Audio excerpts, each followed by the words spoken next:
Assalamualaikum warahmatullahi wabarakatuh. Sahabat beriman yang dirahmati Allah, setiap manusia tentu mendapatkan hidup bahagia, baik bahagia saat hidup di dunia ataupun di akhirat kelak. Namun pada kenyataannya, tidak semua manusia diberikan kenikmatan hidup seperti itu. Padahal Islam memberikan tuntunan kepada manusia supaya bisa meraih hidup bahagia, dan perintah ini pun bisa kita jumpai dalam Al-Quran maupun hadis Nabi. Misalnya dalam Quran surat Al-Mu'minun ayat 1-9. Allah Subhanahu wa taala sudah berfirman, "Sesungguhnya beruntunglah orang-orang yang beriman, yaitu orang-orang yang khusyuk dalam sembahyangnya, dan orang-orang yang menjauhkan diri dari perbuatan dan perkataan yang tiada berguna, dan orang-orang yang menunaikan zakat, dan orang-orang yang menjaga kemaluannya kecuali terhadap istri-istri mereka atau budak yang mereka miliki. Maka sesungguhnya mereka dalam hal ini tiada tercela. Barang siapa mencari yang dibalik itu, maka mereka itulah orang-orang yang melampaui batas dan orang-orang yang memelihara amanat-amanatnya dan janji-janjinya dari orang-orang yang memelihara sembahyangnya."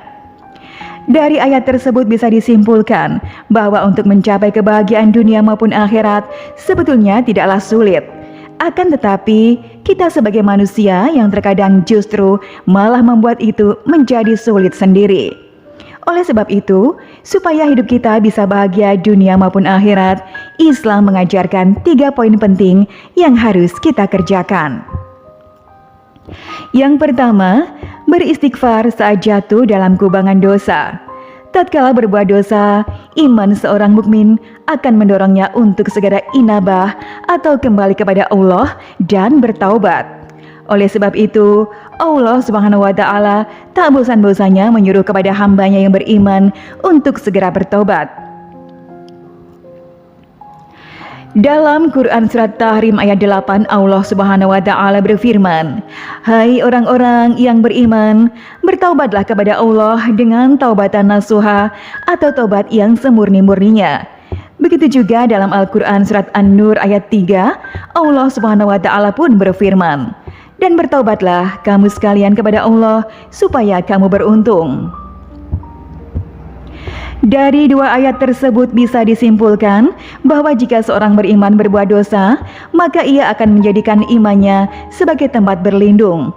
Dengan begitu, iman akan membimbingnya untuk segera bertaubat dan memperbanyak istighfar serta menjauhi perbuatan dosa. Kita semua tahu tidak ada yang berat bagi Allah untuk menutupi, bahkan menghapus dosa-dosa kita sebesar apapun apabila kita benar-benar niat ingin bertaubat. Dalam Quran surat Az-Zumar ayat 53, Allah Subhanahu wa taala berfirman, "Hai hamba-hambaku yang melampaui batas terhadap diri mereka sendiri, janganlah kamu berputus asa dari rahmat Allah. Sesungguhnya Allah mengampuni dosa-dosa semuanya. Sesungguhnya Dialah yang Maha Pengampun lagi Maha Penyayang."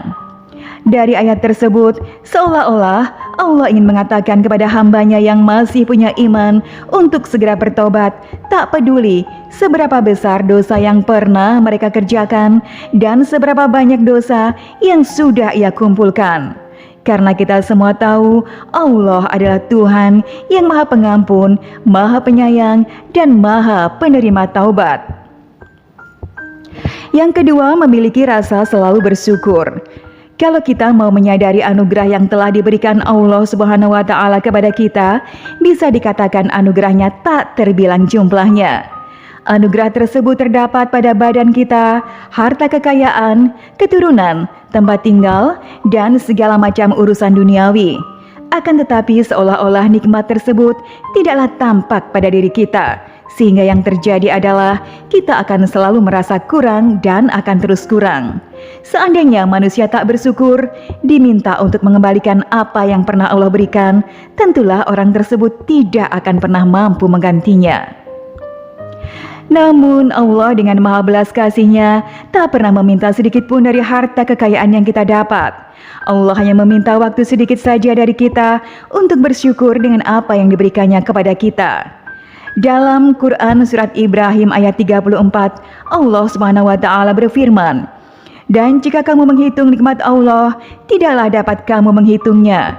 Sesungguhnya manusia itu sangat zalim dan sangat mengingkari nikmat Allah." Jika kita mau menghayati makna dari ayat tersebut, maka kita akan menangis dan memohon ampun kepada Allah karena kita selalu menzolimi nikmat yang telah Allah berikan kepada kita. Oleh sebab itu, syukurlah saudaraku semuanya, apa yang saudaraku dapatkan sekarang ini haruslah disyukuri. Karena dalam Quran surat Ibrahim ayat 7, Allah Subhanahu wa taala sudah berfirman, "Sesungguhnya jika kamu bersyukur, pasti kami akan menambah nikmat kepadamu. Dan jika kamu mengingkari nikmatku, maka sesungguhnya azabku sangat pedih." Dari ayat tersebut seolah-olah Allah ingin mengatakan kepada hambanya, syukur adalah sebab bertambahnya nikmat, oleh karenanya bersyukurlah.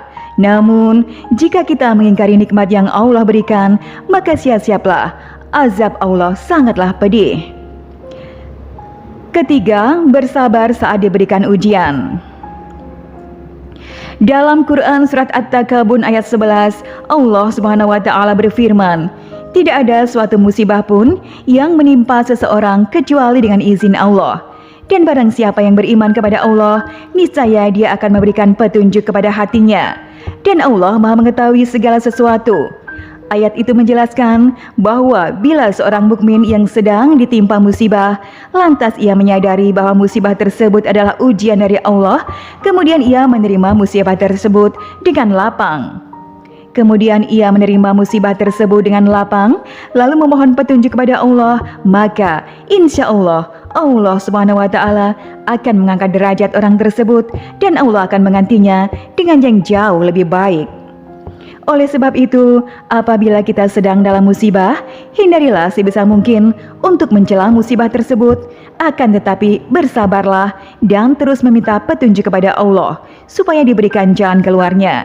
Insya Allah dengan kita bersabar dan selalu berusaha, Allah akan segera mengganti ujian tersebut dengan kenikmatan yang mungkin tak pernah kita sangka-sangka akan mendapatkannya. Rasulullah Shallallahu Alaihi Wasallam bersabda, "Alangkah menakjubkan urusan seorang mukmin, karena segala urusannya adalah baik baginya dan tak ada yang memiliki hal itu selain orang mukmin. Bila ia mendapat kebahagiaan, ia pasti bersyukur dan itu yang terbaik baginya. Dan jika ia tertimpa musibah, ia pasti bersabar dan itu yang terbaik baginya." Hadis riwayat Muslim. Sahabat beriman yang dirahmati Allah, oleh sebab itu, apabila tiga tanda tersebut ada pada diri kita, insya Allah kita akan menjadi manusia yang bahagia dunia dan akhirat. Sekian video yang kami sampaikan, semoga Allah Subhanahu wa taala tak putus melimpahkan rahmat dan karunia-Nya kepada kita semua dan semoga bermanfaat bagi kita semua. Amin ya rabbal alamin.